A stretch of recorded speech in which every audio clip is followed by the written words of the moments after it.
أما بعد فأعوذ بالله من الشيطان الرجيم بسم الله الرحمن الرحيم وما تشاءون إلا أن يشاء الله رب العالمين وقال عليه الصلاة والسلام من قال لا إله إلا الله مخلصا دخل الجنة قيل وما إخلاصها قال أن تعجزه عن محارم الله أو كما قال عليه الصلاة والسلام. ہر شخص پہچانا جاتا ہے اپنی محنت کے اعتبار سے. اس زمانے میں صحابہ کا تعارف ہوتا تھا دین کی محنت کے اعتبار سے.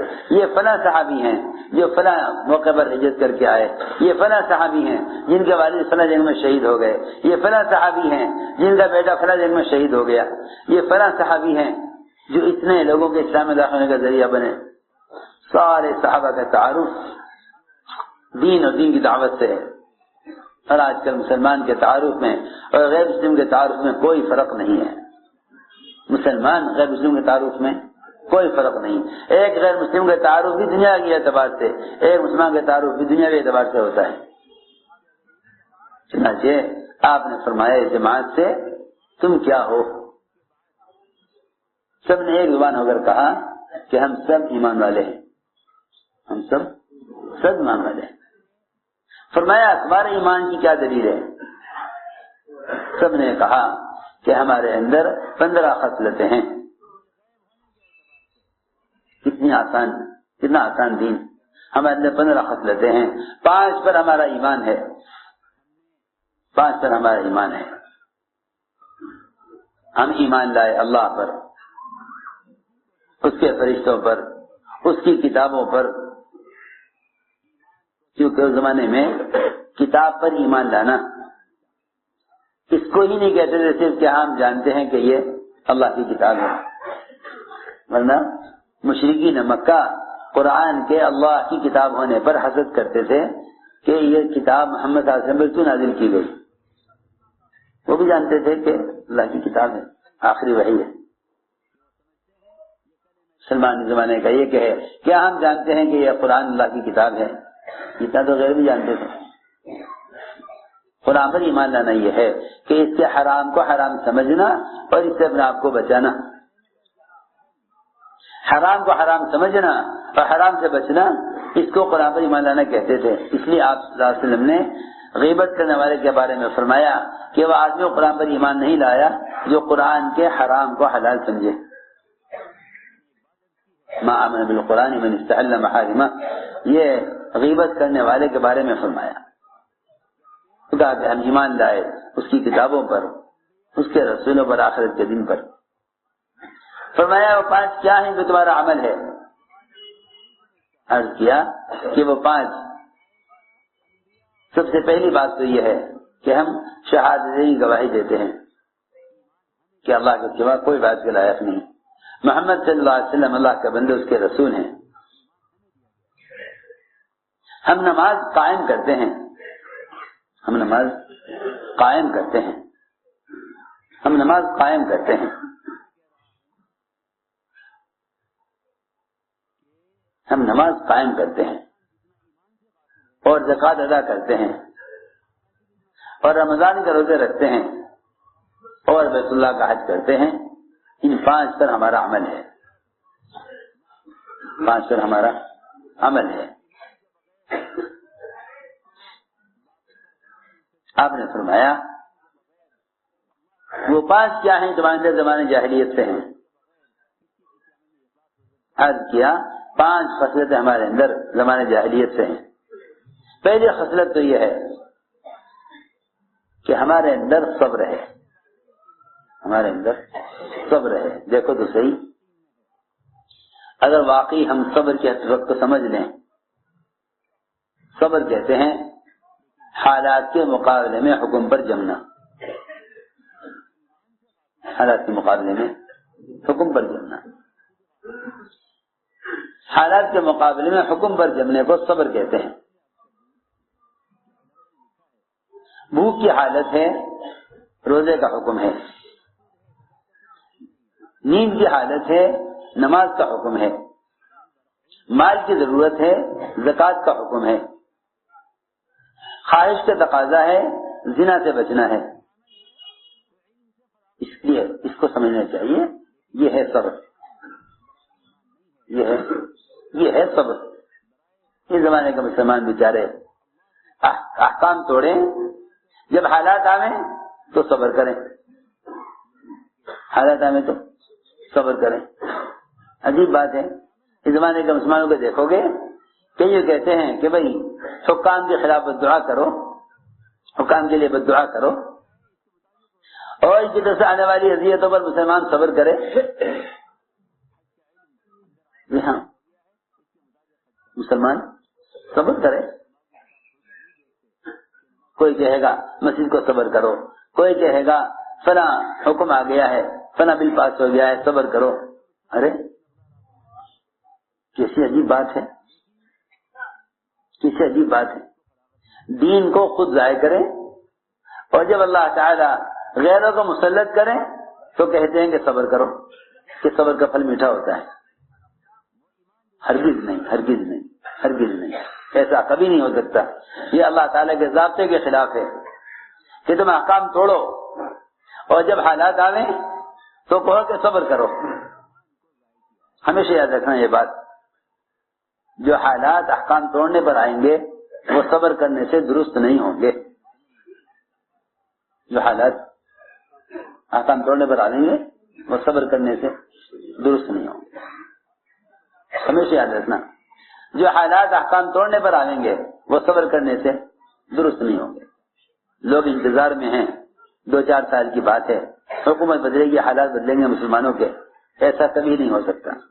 اللہ تعالیٰ مسلمانوں پر غیروں کو مسلط کرتے ہیں ان کے حکموں کے توڑنے پر، اور اللہ تعالیٰ مسلمانوں کو غیروں پر مسلط کرتے ہیں ان کے حکم کے پورا کرنے پر۔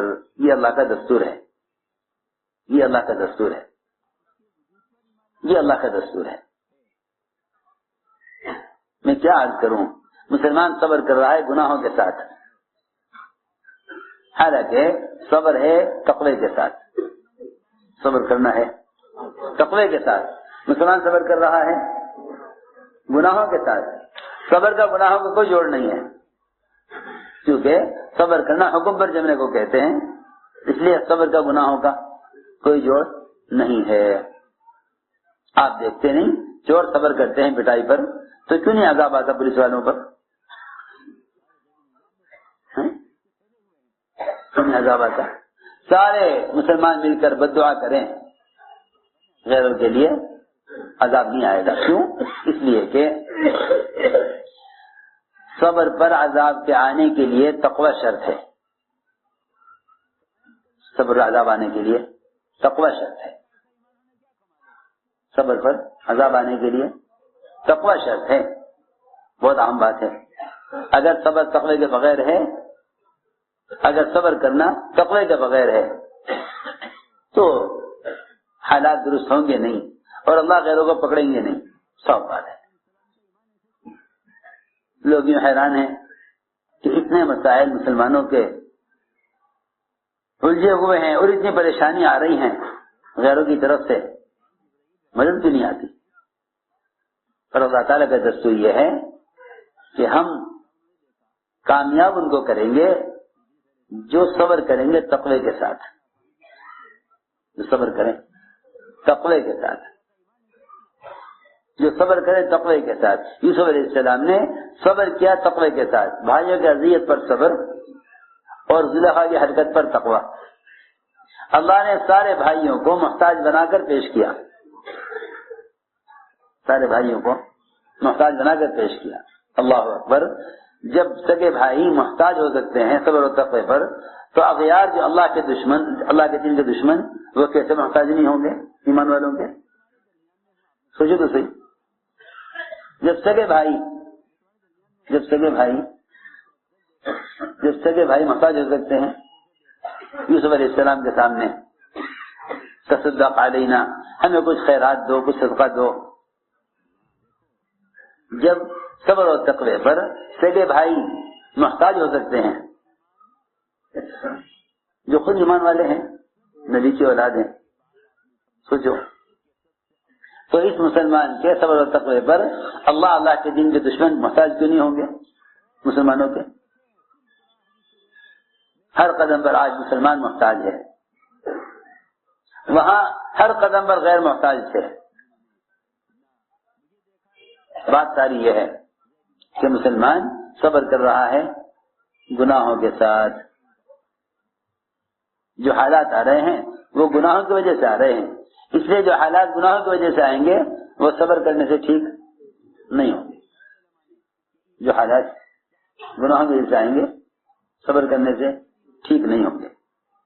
چاہے انتظار کرتے رہو، انتظار کرتے رہو، جو حالات گناہ کی وجہ سے آئیں گے وہ صبر کرنے سے ٹھیک نہ ہوں گے۔ کیونکہ قرآن میں ہر جگہ صبر کے ساتھ تقوی کو جوڑا ہے۔ انہ من یتق ویصبر وان تصبروا وتتقوا یا ایھا الذین آمنوا اصبروا وصابروا ورابطوا واتقوا اللہ۔ جہاں بھی دیکھو قرآن میں آگے پیچھے صبر اور تقوی دونوں ساتھ ملیں گے، دونوں ساتھ ملیں گے۔ مسلمان صبر کر رہا ہے گناہوں کے ساتھ، مسلمان صبر کر رہا ہے گناہوں کے ساتھ۔ پھر شکایت کرے کہ جی مسلمانوں پر حالات ہیں، کمانے نہیں دیتے، تم یہ بتاؤ تم نے کمائی میں حکم کتنا پورا کیا؟ تم یہ بتاؤ کہ تم نے کمائی میں سے کتنا اللہ کو دیا؟ انہوں نے زکات بچائی اللہ سے، انہوں نے زکات بچائی اللہ سے جو وہ تھوڑی مقدار تھی، اللہ نے غیروں کے ذریعے ان پر ٹیکس مسلط کر دیا۔ اب ٹیکس کی شکایت ہے، اب ٹیکس کی شکایت، یہ بھی کمانے نہیں دیتے، کمانے نہیں دیتے۔ بتاؤ اب ظالم کون ہوا؟ حکام ظالم ہوئے، یہ زکات چھپانے والے ظالم ہوئے؟ سیدھی بات ہے۔ تھوڑی سی مقدار زکات کی تھی، اس کو تو ہیلے کر کے کسی طرح روک لیا جاوے۔ جی ہاں، تھوڑی سی مقدار زکات کی، ٹیکس کے مال کی مقدار زکات سے کہیں زیادہ ہے، زکات سے کہیں زیادہ ہے۔ کوئی سبب چھوڑا نہیں جس پر ٹیکس نے لگا دیا ہو۔ یہاں تک کہ بعض ممالک میں تو انسانوں پر بھی ٹیکس ہے، انسانوں پر بھی۔ آپ کیا دیں؟ اپنا ٹیکس دیں، آپ اپنا ٹیکس بھی دیں۔ اب تک تو کمائی پر ٹیکس تھا، اب تاجر کے جسم پر بھی ٹیکس ہے۔ وجہ صرف یہ ہے کہ تم نے اللہ کا حق زکات کو دبایا، اللہ تعالیٰ نے تمہیں ٹیکس میں دبا دیا۔ کتنے ٹیکس ہیں مسلمانوں پر؟ لوگ کہتے ہیں کہ ان سے تعصب ہے، اور پھر انتظار یہ ہے کہ حکومت بدلے گی، حالات بدلیں گے۔ سمجھتے تھے حالات عالم کا حکام سے کوئی تعلق نہیں، جیسے حالات عالم کا انعام سے کوئی تعلق نہیں، چوپاؤں سے کوئی تعلق نہیں، حالات عالم کا چوپاؤں سے کوئی تعلق نہیں، اس طرح حالات مسلمانوں کے حالات کا حکام سے بھی کوئی تعلق نہیں۔ بات ساری یہ تھی کہ صبر کے ساتھ تقوی کو جوڑ لو، تو صبر کے ساتھ تقوی کو جوڑ لو تو اللہ مدد فوراً لے آوے، اللہ مدد فوراً لے آوے۔ تو میں نے عرض کیا کہ ان کے اندر ایک صفت یہ تھی کہ ان میں صبر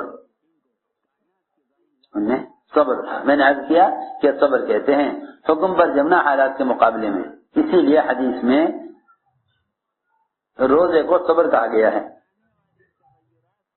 روزے کو حدیث میں صبر کہا، روزے کو صبر کہا کہ روزہ صبر ہے، اس کا بدلہ جنت ہے۔ اپنے تقاضے کو دباؤ حکم پر، اس کو صبر کہتے ہیں۔ اپنے تقاضے کو دبانا حکم پر، اس کو صبر کہتے ہیں۔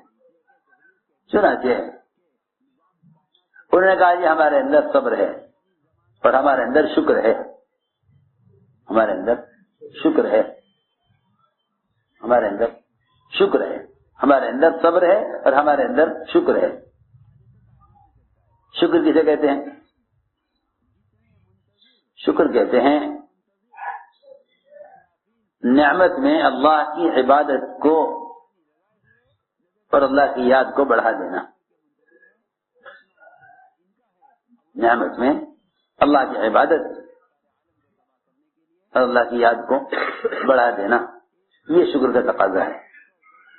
یہاں نعمتوں میں اللہ کو بھول جاتے ہیں, مصیبت میں یاد کرتے ہیں, مصیبت میں یاد کرتے ہیں, اور نعمت میں اللہ کو بھلا دیتے ہیں.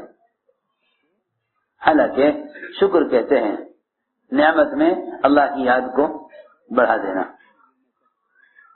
نعمت میں اللہ کی یاد کو بڑھا دینا یہ شکر ہے. اس کا شکر کا تقاضا یہ ہے. یہاں نعمتوں میں اللہ کو بھول جاتے ہیں, مصیبت میں یاد کرتے ہیں, مصیبت میں یاد کرتے ہیں. مصیبت آ جائے تو لمبی دعائیں مانگے گا, خوب روئے گا, اور نعمت آ جائے تو سب سے پہلے اس کی نعمتیں اسے اللہ تعالیٰ کی عبادت کو بھلا دیتی ہیں, یا بھلاتی بھی نہیں تو کم سے کم عبادات کو کم کر دے گا. حالانکہ نعمت میں عبادت کو بڑھانا چاہیے, مگر بات یہ ہے کہ ابھی تو یہی نہیں خبر ہمیں کہ نعمت کیا ہے, یہی نہیں خبر کہ نعمت کیا ہے. لوگ سمجھتے ہیں کھانا پینا, بیوی بچے, لباس, ضروریات کا پورا ہو جانا نعمت ہے. یہی وجہ ہے کہ اس نعمت میں کمی آ جاتی ہے تو پریشان ہو جاتے ہیں, اس نعمت میں زیادتی ہو جاتی ہے تو غافل ہو جاتے ہیں. ابھی تو یہی نہیں خبر کہ نعمت کیا ہے. سب سے بڑی نعمت نعمت اسلام ہے. سب سے بڑی نعمت اسلام ہے. سب سے بڑی نعمت نعمت اسلام ہے, اور سب سے بڑی مصیبت کفر ہے. اس لیے کفر پر ہمیشہ کا عذاب ہے اور اسلام پر ہمیشہ کی نعمتیں ہیں. اسلام پر ہمیشہ کی نعمتیں, کفر پر ہمیشہ کا عذاب ہے. کیونکہ آخرت کی نعمتیں اور جہنم کی نقمتیں, وہاں کا عذاب سامنے نہیں. اس لیے جو لوگ آخرت کو سامنے نہیں رکھیں گے ان کو دنیا میں پتہ نہیں چلے گا کہ نعمت کیا ہے. ان کو پتہ نہیں چلے گا دنیا میں کہ نعمت کیا ہے. جو آخرت کو سامنے نہیں رکھیں گے وہ دنیا میں نعمت کو نہیں پہچان سکیں کہ نعمت کیا ہے.